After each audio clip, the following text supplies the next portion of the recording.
Thank you guys for coming. We're gonna get started. We always like to start with an introduction. So there's people that have been here before and there's new people. So I've got something to tell you. I'm Tayler. I'm Colleen. And we are a true crime and paranormal podcast. So I cover the paranormal cases and Colleen covers the true crime. Mm-hmm. And that could be like some other. It's a plethora of things. So it could be anything from truly true crime to just kind of weird history or fun stuff that I just like to throw in there. And I love those ones. And I cover anything from ghosts, cryptids, conspiracies, hauntings. Yep. Anything weird, I like it. Anything that might keep you up at night. I mean, it'll definitely keep you up at night because Colleen does not like scary stories, so I get to tell her these stories weekly. And Tayler knows nothing about true crime, so. Yeah, so it's a learning lesson every time for me. Just embrace the giggles. It's going to happen. It could be anything from we're truly just uncomfortable with what we're talking about. Or nervous laughter. Yeah. Or just best friend energy. We make weird eye contact and we just already know what each other is about to do. So just accept them, embrace them, giggle along with us, if you will. Yeah, like if we laugh when somebody dies, we're not laughing at the death. We're never laughing at anybody, truly. We'll laugh at the actual murderers, but they're fair game, like you always say. Mm-hmm. Yeah. We'll roast those guys. Yeah. So feel free to throw some out there. Yeah. I'm going first today. Tayler is going first today. So we're going to get a paranormal case. And I actually brought some visuals with me. Oh, God. They're not ghost pictures, don't worry. But I feel like, so I'm covering Sloss Furnaces.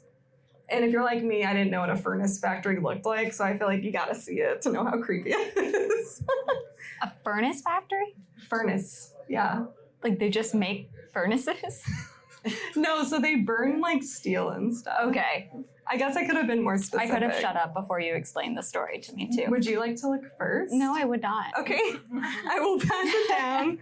So, Sloss Furnaces in Birmingham, Alabama opened in 1882 as a massive iron-producing blast furnace operation. It was built during a time when Birmingham was rapidly becoming an industrial powerhouse fueled by iron, coal, and limestone, buried beneath the region. From 1882 to 1971, furnaces ran day and night. Workers moved through towering structures of steel and brick, tending to molten iron that flowed at extremely high temperatures.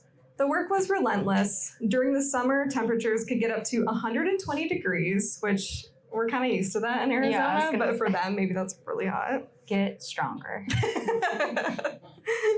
Many of the workers were immigrants or convicts forced into convict leasing systems, working under conditions that were brutal. And from the pictures I'm passing around, you can also see that some of them were children. Oh, no. Yeah.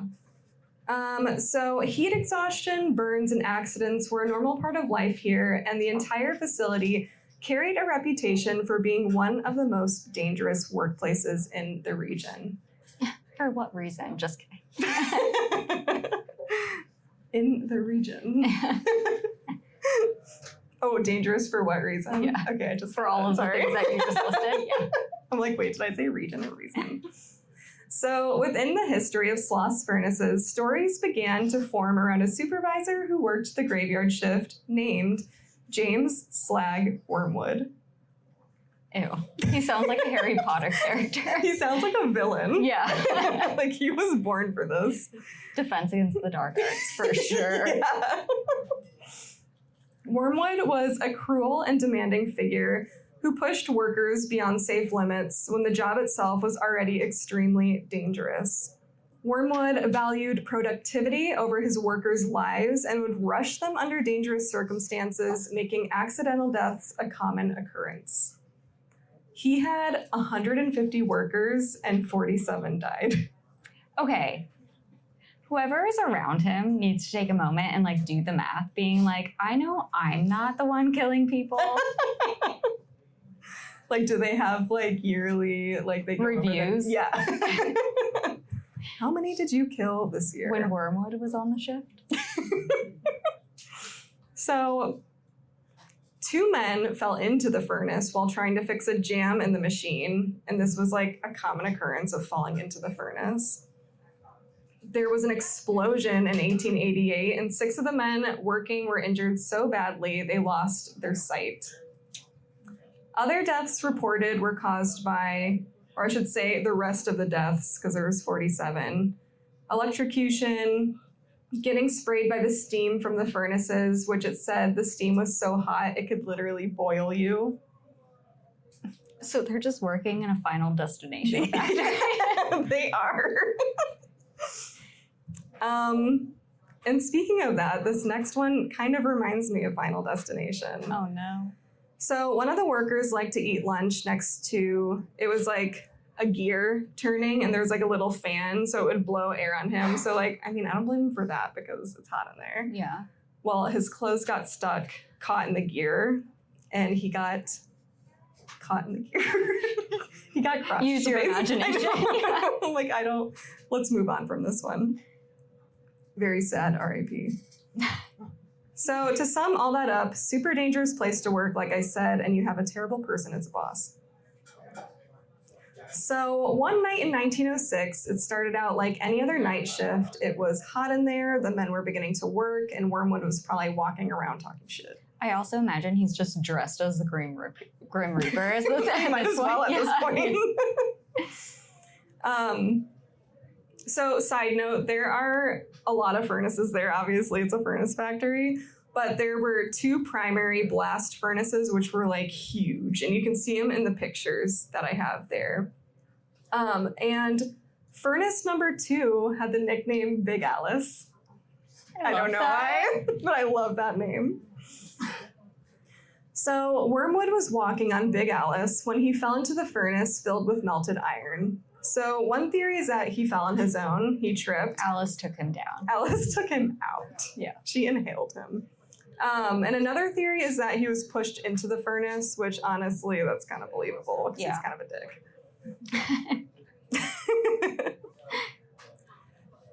After Wormwood's death, workers began reporting something they couldn't explain. The furnaces were still active for decades afterward, but something about the atmosphere changed.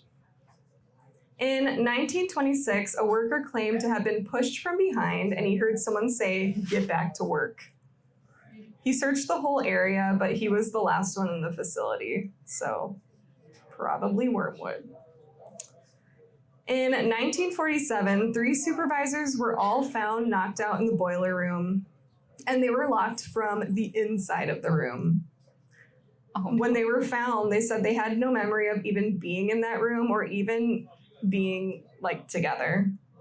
The last thing they remember is being yelled at by what they describe as a burned looking person telling them to go push steel. So he's making orders from beyond the grave. I hate that so much. In 1971, night shift chief Samuel Blumenthal was doing one last round near the furnaces before the shift ended. When he said what he ran into was a, quote, half man, half demon. He said that this monster tried to push him towards Big Alice's stairs, but he refused to be pushed, and he said he got into a fist fight with the monster. Did he win? He did not. Don't get in a fist fight with a demon. I would have ran. So when he was found, he had 3rd-degree burns all over him, even though the ovens were off. But it's just like, if you're gonna get straight in a fist fight with, like, straight to hell. Yeah. He was taken to the hospital where he swore by what attacked him. He eventually died a couple days later from the burns. And all of these incidents reportedly happened around the same time that Wormwood died. So spooky. Don't love that. And even after the furnaces shut down in 1971, the experiences did not stop. Security guards working overnight shifts began reporting footsteps echoing across empty catwalks, heavy metallic sounds in structures where nothing was operating, and voices shouting commands through the darkness. Some reported seeing shadow figures moving along the upper walkways, only to vanish when approached.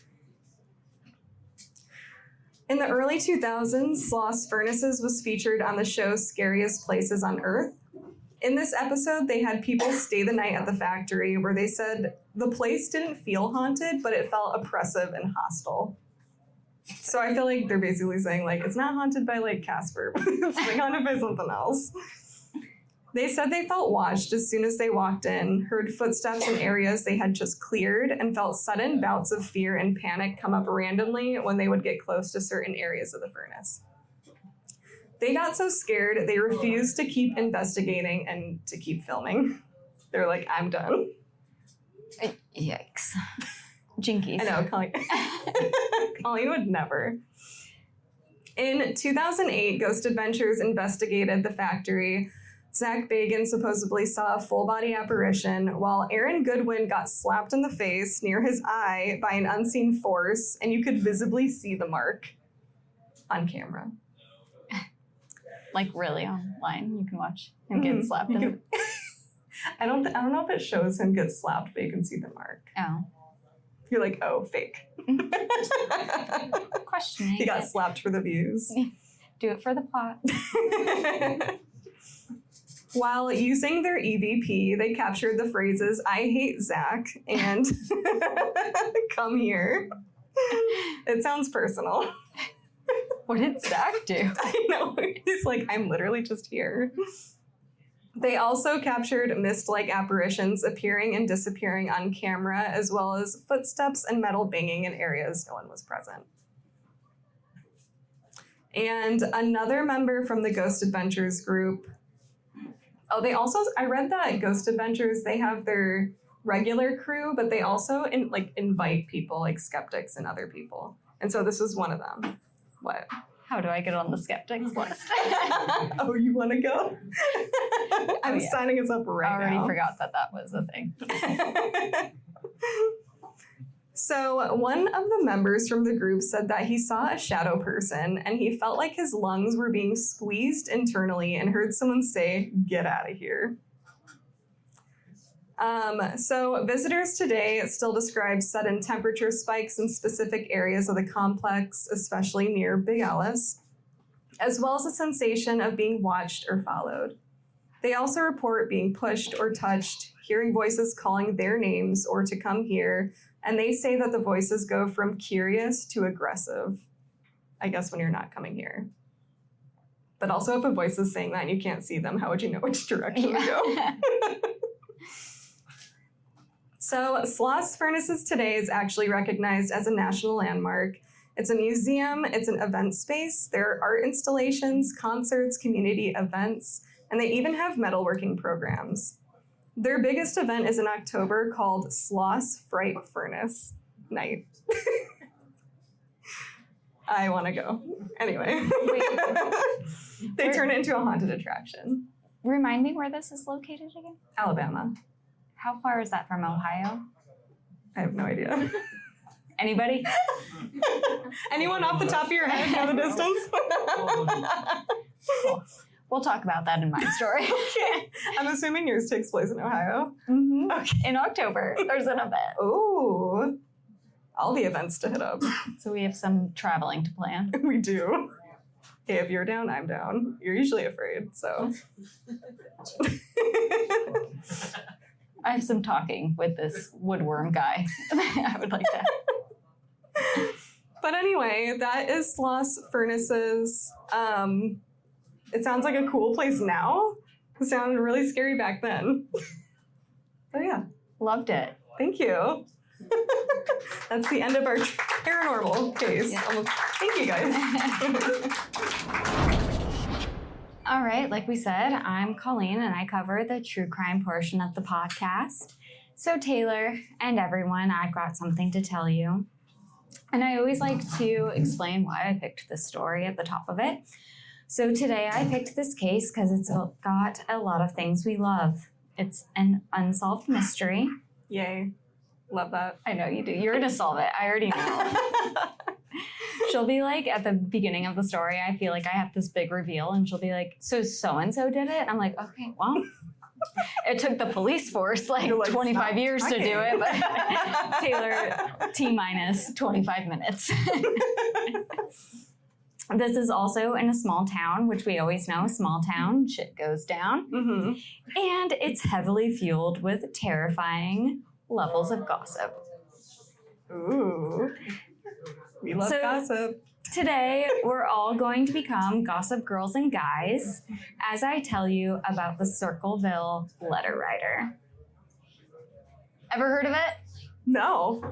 Shocker. Does Dan Humphrey write it? I will tell you. So our story starts in Circleville, Ohio in 1976. Now, Circleville, as I mentioned, is a super small town, roughly 12,000 people. It sounds fake. Circleville? Okay, let me tell you about the origin of how they named this town. Okay, so it's known for 3 things.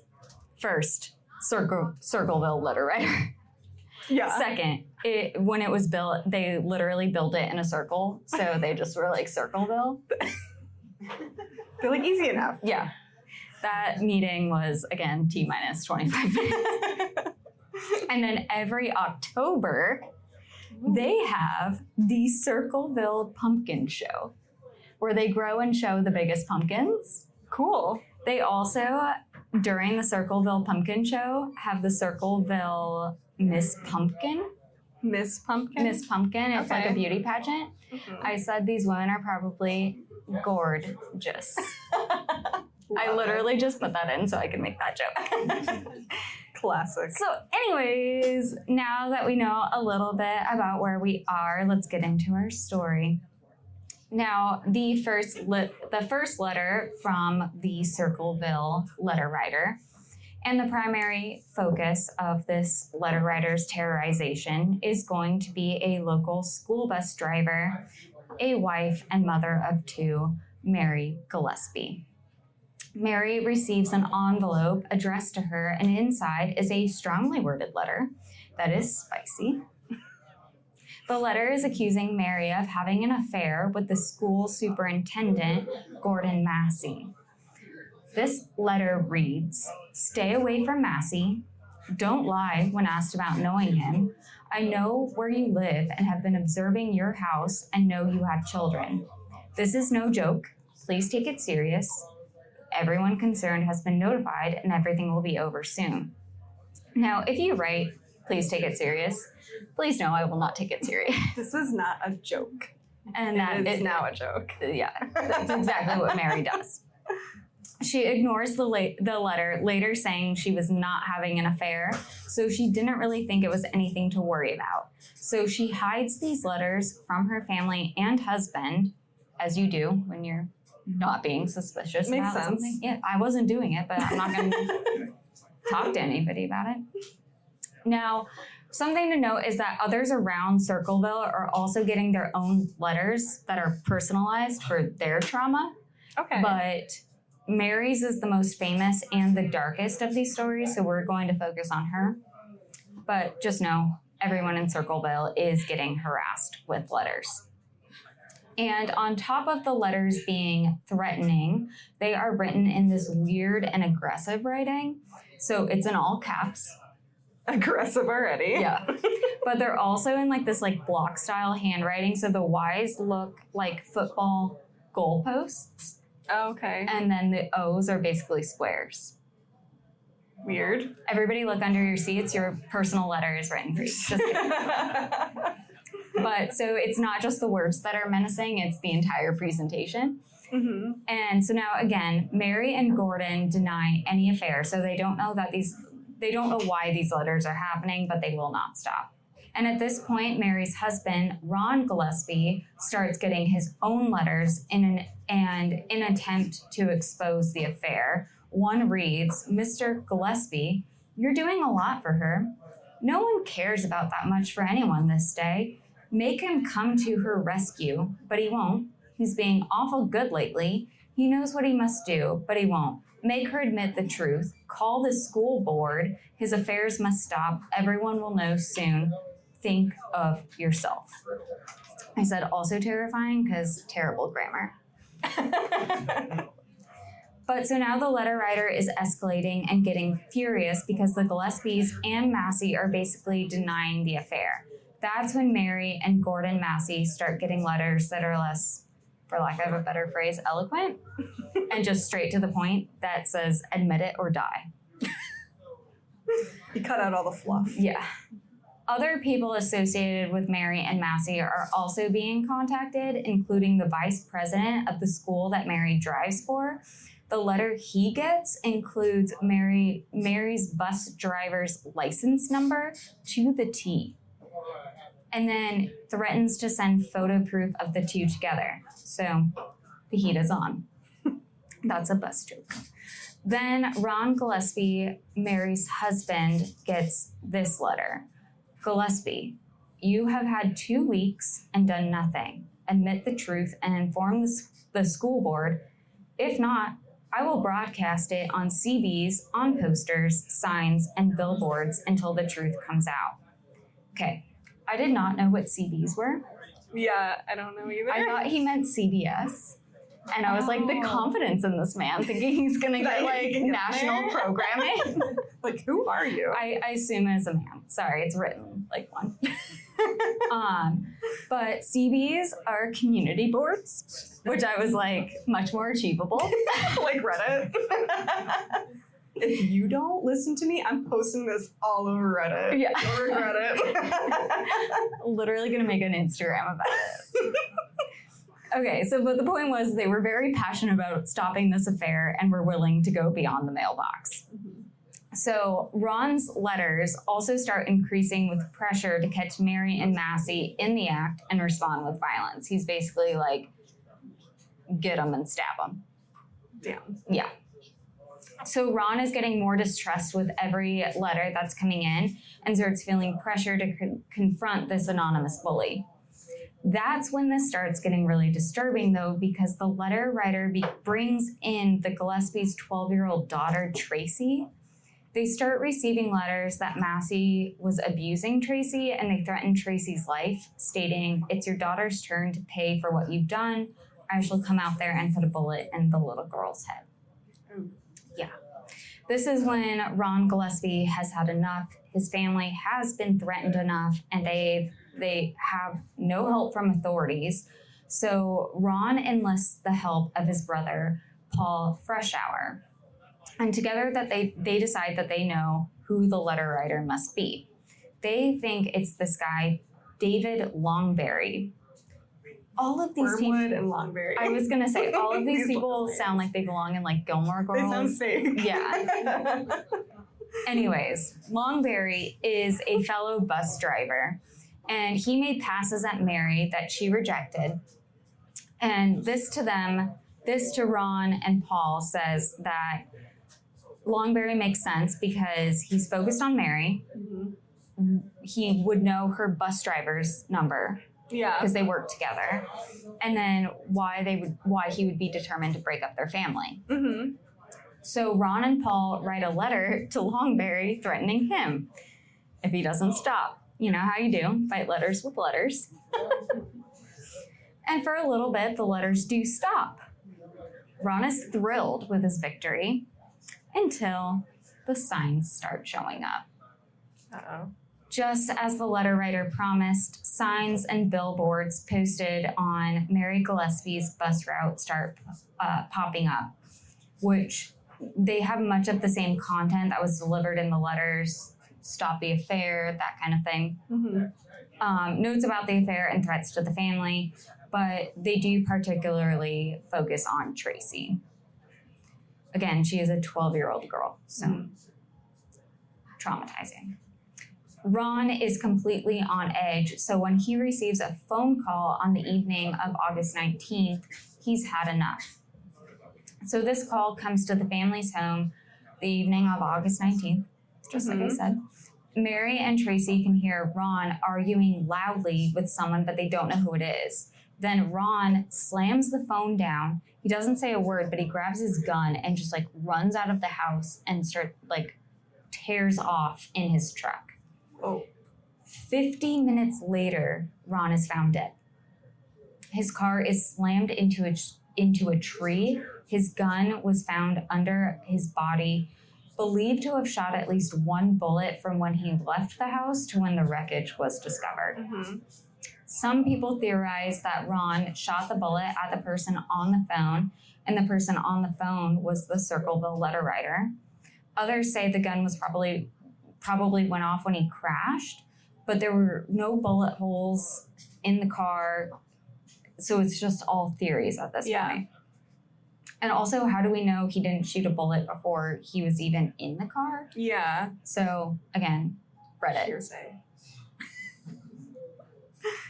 Okay, so this is where we go full circle with the Harry Potter reference.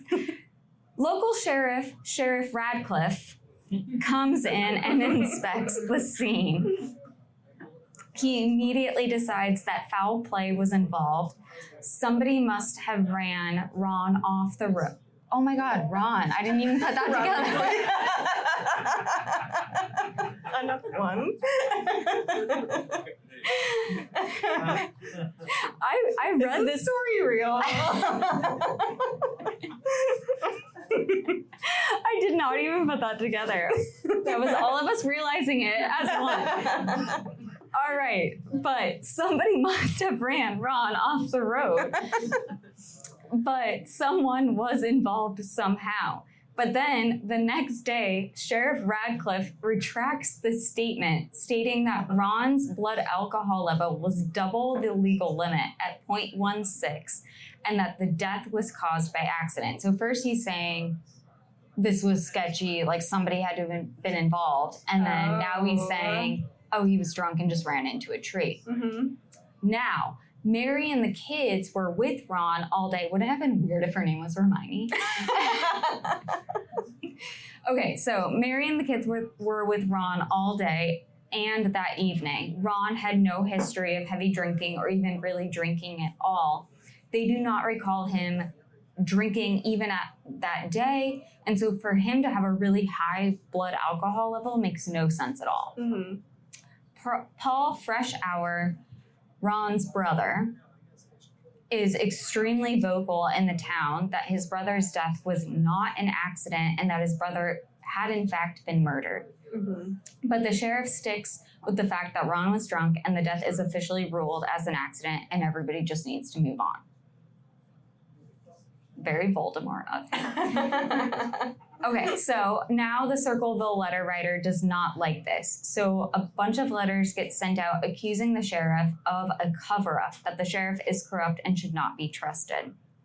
One letter to the sheriff himself reads, Sheriff Radcliffe, if you knew what was going on, why did you call it an accident? Everyone knows you changed your story. The truth about Ron Gillespie will come out. So even though the letter writer has found themselves a new target, they have not forgotten about Mary. So they're terrorizing Radcliffe, but they're going to go back to Mary. Okay. After Ron's death, the harassment of Mary grows, which leads her to finally admit that yes, she is having an affair with Gordon Massey. Mm-hmm. I said, but the affair did not start until she started receiving the letters. So he brought them together. Yeah. Truly a matchmaker. I said, now Mary, I'm not buying. You've been misbehaving, Mary, this whole time. We know it. You know it. The letter writer knows it. Come on. And I think this is the lie that really sets the letter writer off, because on February 7th, 1983, and again, this has been going on for 4 years. That's a long time. A long time. Mary is driving her bus route when she sees a billboard on the side of the road that reads, and in my opinion, this is not CLW's best work, but it reads, Tracy Gillespie sucks. I mean, it's classic. It's simple. It gets the point across. Yeah, it's enough. I said, to me, Tracy Gillespie sucks is not that big of a deal, but it's enough to piss off Mary. And she pulls over and starts ripping down the sign. So now she's ripping down the sign and sees that there's a string attached to the sign. And she follows the string back to a box that has been placed under some leaves, like a few feet away. Uh-huh. Okay. What she does next is kind of just embarrassing. So let's just take a second to remind you that Mary Gillespie's life has been threatened for 4 years.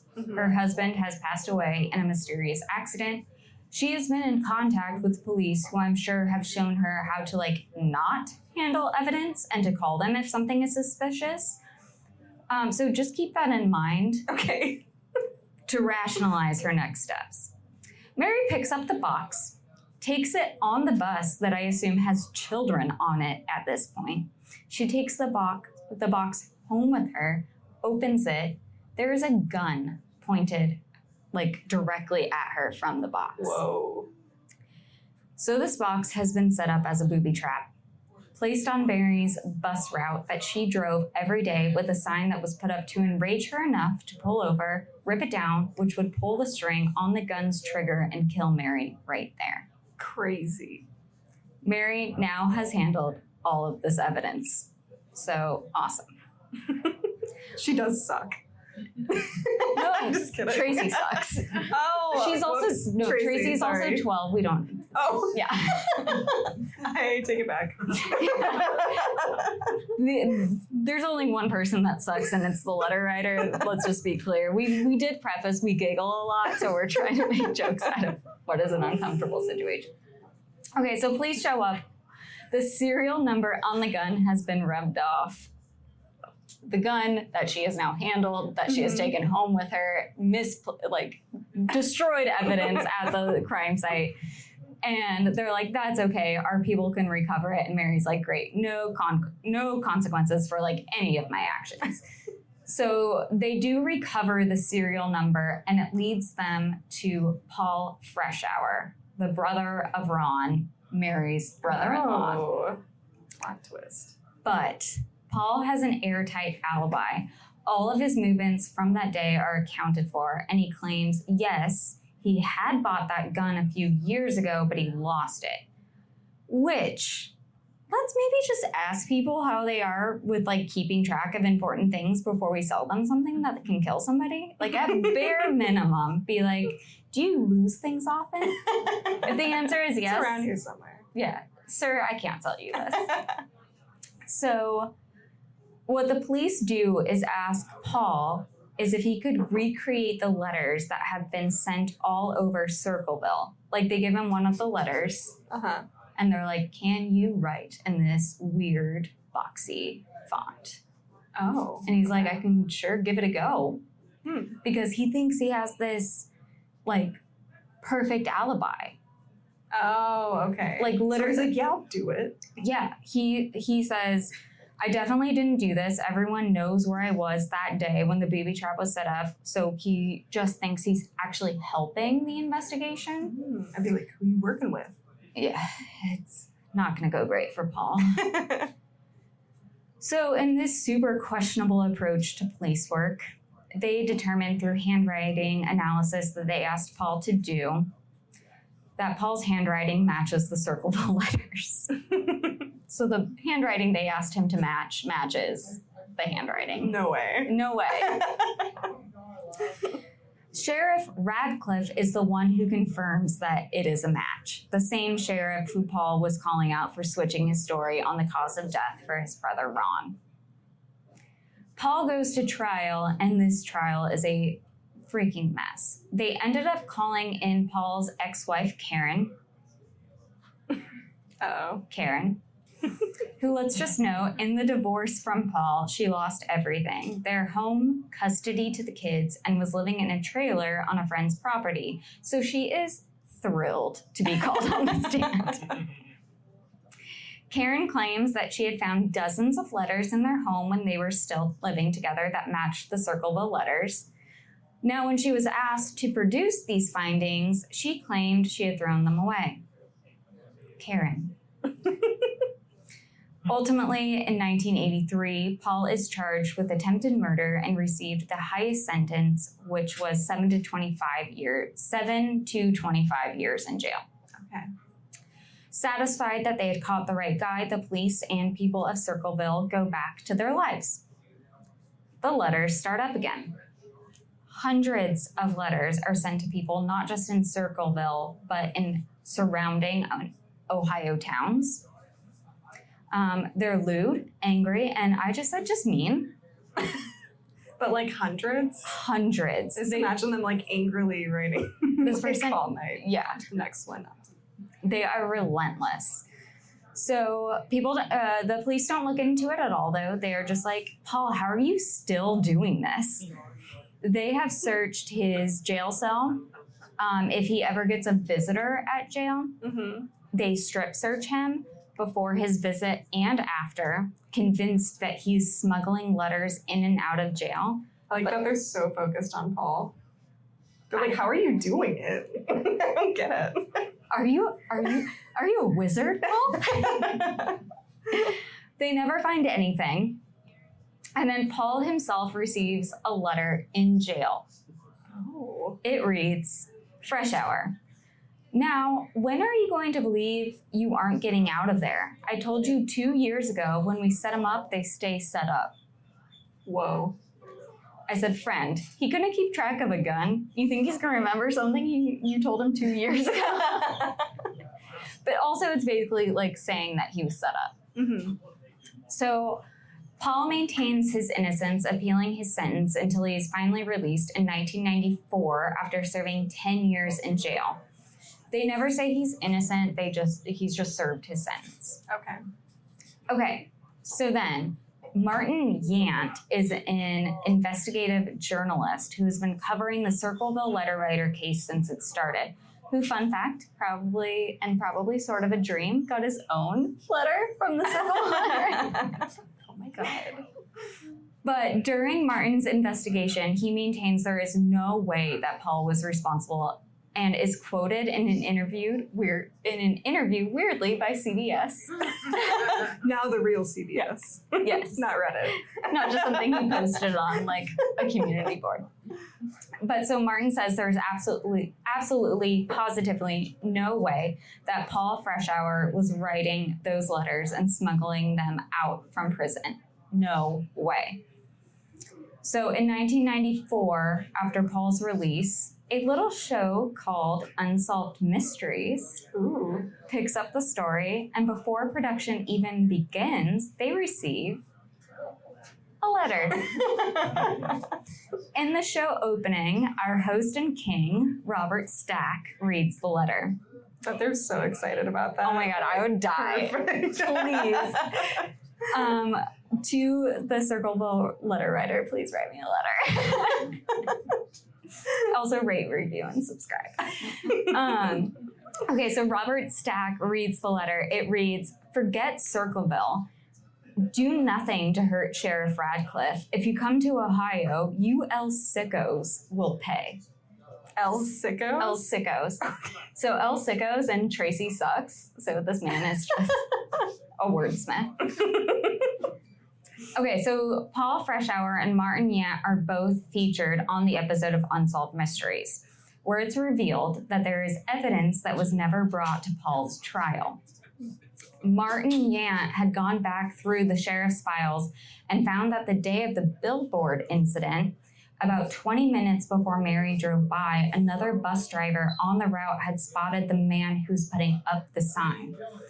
The bus driver reported the sighting as a tall man with sandy hair and a yellow El Camino. Problematic in the first place. But they could never identify this man. But it was a detail that would have likely cleared Paul because he didn't fit this description. He served 7 years? He served 10. Oh my God. Yeah. Like, thanks a lot. While, like, his family is still being, like, there's still letters going out, and he's in solitary confinement, and he's just, like, trying to, like, go up for parole every year, being like, I literally can't do this. Like, I'm in jail. You guys know where I am. You're like, no. They're like, how are you doing it, Paul? Tell us where else. Yeah. So, there are theories that the man that this bus driver spotted was somehow related to Karen Freshour. Karen again. But those theories never stuck. It was either the guy matched the description but didn't have the same car, or had the car but didn't match the description. But the idea was that Karen saw an opportunity to set Paul up and get back at him for the messy divorce. Again, never proven. But can I tell you a secret in front of all of these people? Please do. I think she did it. I think she did too. Kind of iconic.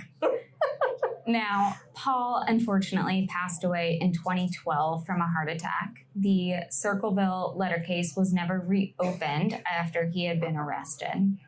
Despite the unfair trial and the developments in evidence, Paul, in the Unsolved Mysteries episode, said the thing that hurts the most is that his brother's murder will never be solved, that his family will never get peace of mind knowing what really happened that night. And in the end, the Circleville Letter Writer, over the course of 18 years, wrote over 1,000 letters to various residents of Circleville and the surrounding areas. It is still unsolved.